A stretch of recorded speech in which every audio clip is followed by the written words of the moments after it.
കൂര പൂർണ്ണമായും മാറ്റി അതിനുള്ളിൽ മനുഷ്യർ കുടുങ്ങിക്കിടപ്പുണ്ടോ എന്നൊരു സംശയമുണ്ട്. അതിനുവേണ്ടിയുള്ള രക്ഷാപ്രവർത്തനമാണ് നടക്കുന്നത്. ഇത് പ്രേക്ഷകർ കാണുന്നത് റിപ്പോർട്ടർ ഈ പ്രഭവ കേന്ദ്രത്തിലെത്തുന്ന ആദ്യത്തെ മാധ്യമ സംഘമാണ്. ദീപക്കും നമ്മളുടെ ക്യാമറാമാനും TV പ്രസാദും ഇപ്പോൾ ഈ കൂടെയുണ്ട്. അല്പസമയത്തിനുള്ളിൽ നമുക്കിതിൻ്റെ ഏറ്റവും ടോപ്പ് പൊസിഷനിലേക്ക് പോകാൻ പറ്റും. അവിടെയുള്ള ദൃശ്യങ്ങൾ കൂടി ഞങ്ങൾ പ്രേക്ഷകർക്ക് നൽകാം. ഇപ്പോൾ ദീപക്കുണ്ട്. ദീപക്ക് കൂടുതൽ ആളുകളോട് പ്രതികരണവും ഒപ്പം തന്നെ വീഡിയോകളുടെ ഉൾഭാഗത്തും ഒരു നിമിഷം ആ ദൃശ്യങ്ങൾ തന്നെ നിർത്താം. നമ്മുടെ വീഡിയോ ജേർണലിസ്റ്റ് ആ ദൃശ്യങ്ങൾ നിലനിർത്തും. ഇപ്പോൾ മുകളിലും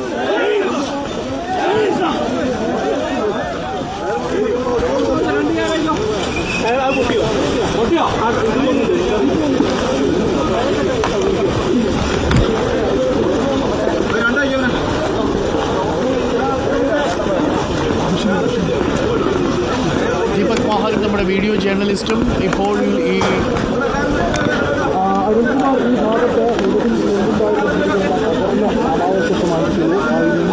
ആർമിയും ഇപ്പോൾ രക്ഷാപ്രവർത്തകരും തിരച്ചിൽ നടത്തുന്ന സ്ഥലത്ത് ഒരു ആർമിയുടെ ഡോഗ് തന്നെ സ്നിഫ് ചെയ്ത് ആ ഭാഗത്ത് എന്തോ ഉണ്ടെന്നുള്ള സൂചന നൽകി.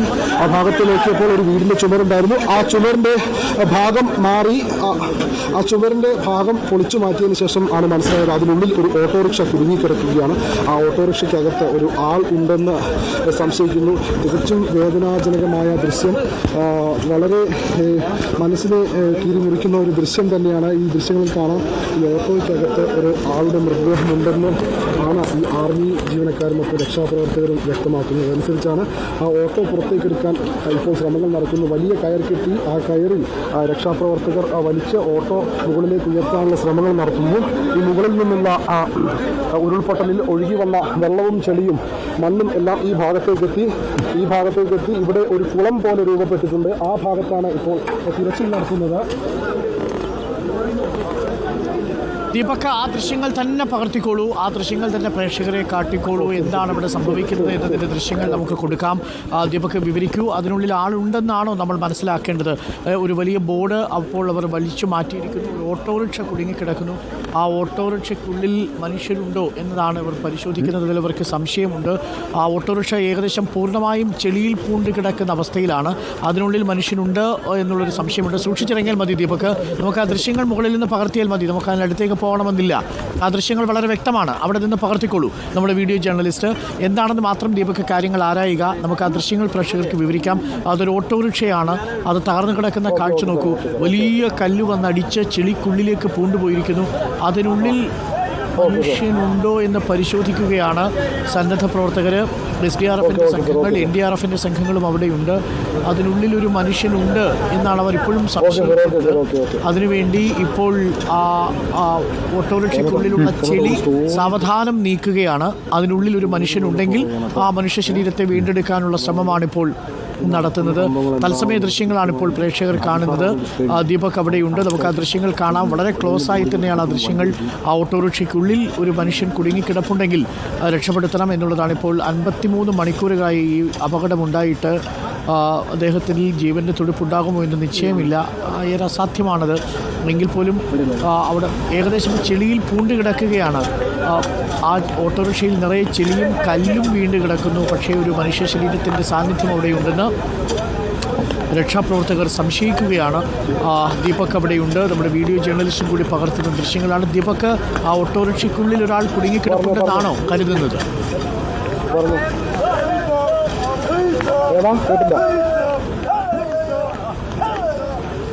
ആരുടെ വീടാണെന്നോ? ഇവിടുത്തെ പ്രദേശവാസികളൊന്നും ഈ ഭാഗത്തില്ല. എല്ലാം രക്ഷാപ്രവർത്തകരും ആർമിയും NDRFൊക്കെയാണ്. നമുക്ക് ആരുടെ വീടാണെന്ന് ഐഡന്റിഫൈ ചെയ്യാൻ പറ്റുന്നില്ല. 22 വീടുണ്ട്. അതിൽ 18 വീടുകളോളം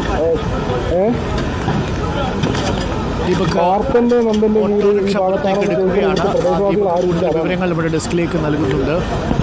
ഇപ്പോൾ 21 വീടുകൾ ഉണ്ടായിരുന്ന പരിസരത്ത് 1-2 വീടുകൾ മാത്രമേ അവശേഷിച്ചിട്ടുള്ളൂ. ബാക്കി എല്ലാ വീടുകളും തകർന്നു. ഇപ്പോൾ ആ ഓട്ടോറിക്ഷയുടെ ഭാഗം പൊളിച്ച് അതിൽ നിന്ന് ഒരാളെ പുറത്തെടുക്കാനുള്ള ശ്രമം നടത്തുകയാണ്.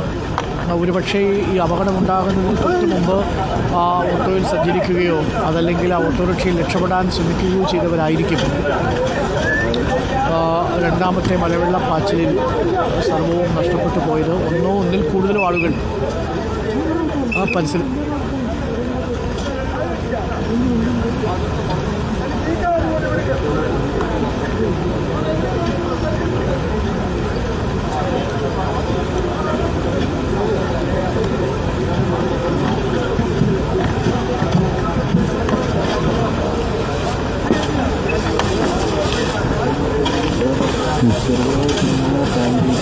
ഇത് ആരുടെ ഓട്ടോറിക്ഷയാണെന്നോ ഇത് എവിടെയാണ് കിടക്കുന്നതെന്നോ അതിന് തൊട്ടടുത്ത് വീടുണ്ടായിരുന്നു എന്നോ ആർക്കും വിശദീകരിക്കാൻ പോലും കഴിയാത്ത അവസ്ഥയിൽ അനാഥമായി പോയൊരു പ്രദേശമാണ്. ആ പരിസരവാസികൾ ആരും അവിടെയില്ല. അവരിൽ പലരും ഒരുപക്ഷെ മണ്ണിനടിയിൽപ്പെട്ട് പോയിട്ടുണ്ടാകും. ഈ ഓട്ടോറിക്ഷയ്ക്കടിയിൽ ആരെങ്കിലും ഉണ്ടോ എന്നതാണ് ബലമായി സംശയിക്കുന്നു. അവരിൽ ഒരാൾ ആരെങ്കിലും ആ ഓട്ടോറിക്ഷയ്ക്കുള്ളിൽ കുടുങ്ങിക്കിടപ്പുണ്ടാവാം എന്നതാണ്. ചെളിയിൽ കുടുങ്ങിയ ഓട്ടോറിക്ഷയിൽ ഇപ്പോൾ ആൾസാന്നിധ്യം പരിശോധിക്കുകയാണ്. മറുഭാഗത്ത് ഒരു വീടിൻ്റെ മേൽക്കൂര പൊളിച്ച ആ വീടിനുള്ളിലും പരിശോധന നടത്തുന്നു. 53 മണിക്കൂറുകൾ പിന്നിട്ടിരിക്കുന്നു. മനുഷ്യനെ ജീവൻ്റെ തുടിപ്പുണ്ടാകുന്നുവെങ്കിൽ അത് അത്ഭുതമെന്നേ പറയുള്ളൂ. അവിടെ ഹിറ്റാച്ചിയോ JCB മെഷീനുകളോ ഇതുവരെയും അവിടേക്ക് എത്തുന്ന ഒരു സാഹചര്യമില്ല. കാരണം ആ റോഡ് പൂർണ്ണമായും തകർന്നിരിക്കുകയാണ്. വേലിപ്പാലം കടന്നിപ്പോൾ മറ്റ് ഹിറ്റാച്ചിയൊക്കെ താഴെയുള്ള ഭാഗം വരെ എത്തി. ഇനി ഈ ഭാഗത്തേക്ക് ആ മെഷീനുകൾ എത്തണം. കൂടുതൽ ആളുകൾ കുടുങ്ങിക്കിടക്കുന്ന സ്ഥലത്തിൻ്റെ ദൃശ്യങ്ങളാണ് റിപ്പോർട്ടർ പ്രേക്ഷകരിലേക്ക് എത്തിക്കുന്നത്. റിപ്പോർട്ടറുടെ വാർത്താസംഘമാണ് ഇപ്പോൾ പ്രേക്ഷകരിലേക്ക് ആ ദൃശ്യങ്ങൾ എത്തിക്കുന്നത്. ആ ഓട്ടോറിക്ഷ ഇപ്പോൾ പുറത്തെടുത്തു എന്നാണ് നമ്മൾ മനസ്സിലാകുന്നത്. അതിൽ ആളില്ല, ആൾ സാന്നിധ്യമില്ല എന്നാണ് മനസ്സിലാക്കുന്നത്. അങ്ങനെയാണെങ്കിൽ മറ്റുള്ള ഇടങ്ങളിൽ ആളുകളുണ്ടോ എന്നതാണ് പരിശോധിക്കുന്നത്. കയറ് കെട്ടിയും പടം കെട്ടിയും കൂടുതൽ രക്ഷാപ്രവർത്തകർ ഈ ഉരുൾപൊട്ടലിൻ്റെ പ്രഭവ കേന്ദ്രമായ പുഞ്ചിരിമട്ടത്തേക്ക് എത്തുന്നുണ്ട്. മനുഷ്യരുണ്ടോ എന്നതാണ് സംശയിക്കുന്നത്. അതിനുള്ളിൽ ഓട്ടോറിക്ഷ, കാറുകൾ ഇതെല്ലാം തിരിച്ചറിയാൻ പോലും ആകാത്ത പോലെ രൂപമാറ്റം സംഭവിച്ചാണ് മണ്ണിനടിയിൽ ചെളിക്കടിയിൽ പുതഞ്ഞു കിടക്കുന്ന ദൃശ്യങ്ങൾ പ്രേക്ഷകർ കാണുന്നത്. ഒരു വീടിനോളം വലിപ്പമുള്ള പാറകൾ പ്രേക്ഷകർ കണ്ടു. അത് വന്നു തട്ടി എല്ലാം തകർന്ന് നാമാവശേഷമായ കഥയാണ്. ഇപ്പോൾ ആ ഓട്ടോറിക്ഷയ്ക്കുള്ളിലെ തിരച്ചിൽ ആണ്. ഓട്ടോറിക്ഷ ചെളിയിൽ ഉയർത്തിയാൽ മാത്രമേ അതിനുള്ളിലോ അതിന് താഴെയോ ആളുകളുണ്ടോ എന്ന് മനസ്സിലാകും. പൂർണ്ണമായും ചെളിയിൽ പൊതിഞ്ഞ അവസ്ഥയിലാണ്.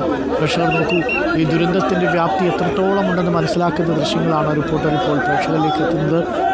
ഈ ദുരന്ത മേഖലയുടെ പ്രഭവസ്ഥാനത്ത് റിപ്പോർട്ടറിൻ്റെ സംഘമാണ് ഇപ്പോൾ എത്തി പ്രേക്ഷകർക്ക് ഈ ദൃശ്യങ്ങൾ നൽകുന്നത്. നമ്മളുടെ പ്രതിനിധി ദീപക്കുണ്ട്. ഇപ്പോൾ വടം കെട്ടി രക്ഷാപ്രവർത്തകരും സന്നദ്ധ പ്രവർത്തകരും ഒരുമിച്ച് ചേർന്ന് ചെളിയിൽ നിന്ന് ഓട്ടോറിക്ഷ ഉയർത്താനുള്ള ശ്രമം നടത്തുകയാണ്. JCB ഉണ്ടെങ്കിൽ എളുപ്പം സാധ്യമാവും. പക്ഷേ JCBക്ക് വരാൻ കഴിയില്ല.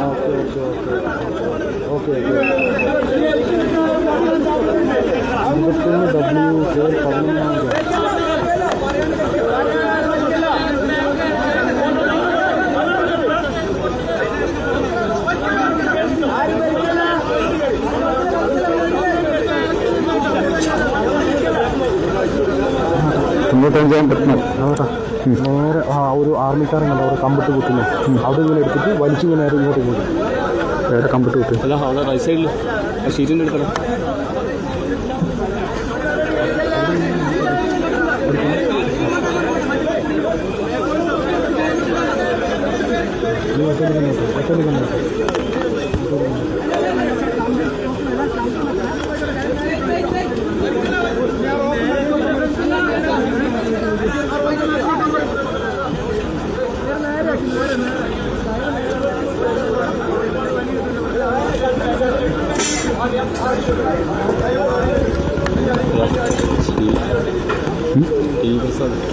എത്തിയാ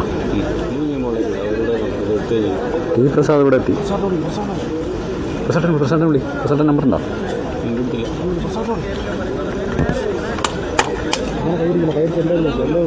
പുഞ്ചിരിമട്ടത്ത് നിന്നുള്ള ദൃശ്യങ്ങളാണ് കാണുന്നത്. ഈ ഉരുൾപൊട്ടൽ ഏറ്റവും കൂടുതൽ നാശം വിതച്ച ഒരു സ്ഥലം തന്നെയാണിത്.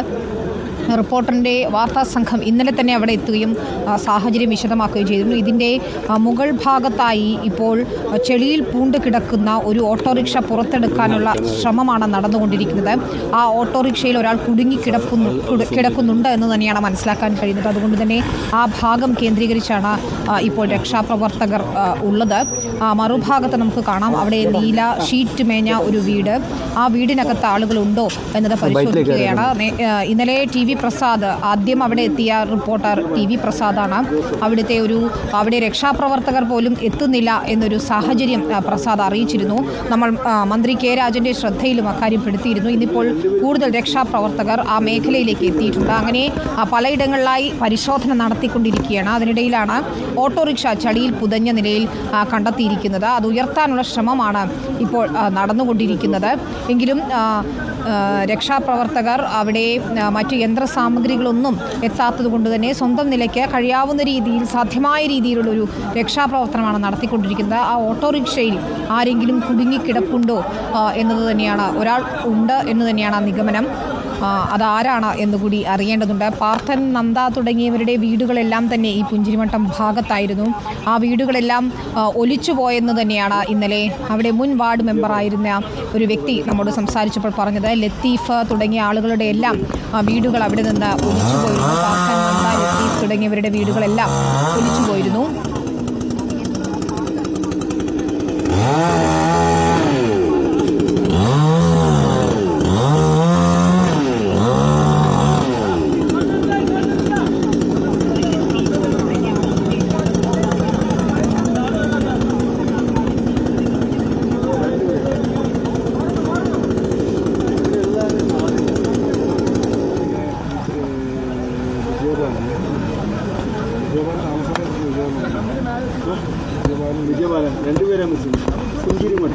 മുഹമ്മദ് അലി എന്നയാളുടെ മൃതദേഹം ഇന്നലെ കണ്ടെത്തിയിരുന്നു.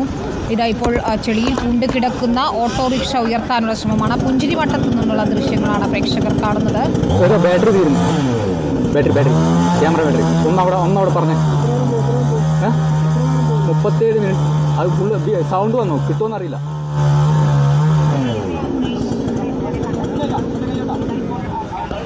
നിരവധി വീടുകളാണ് പുഞ്ചിരിമട്ടത്തുണ്ടായിരുന്നത്. അടുത്തടുത്ത വീടുകളായിരുന്നു. ആ വാർഡ് മെമ്പർ ഇന്നലെ വേദനയോടെ കാര്യങ്ങൾ വിശദീകരിക്കുന്നുണ്ടായിരുന്നു. ഏറെ സന്തോഷത്തോടെ കഴിഞ്ഞ കുടുംബങ്ങളെല്ലാമായിരുന്നു. അവരുടെ വീടുകൾ പൂർണ്ണമായും ഒലിച്ചുപോയ നിലയിലാണ്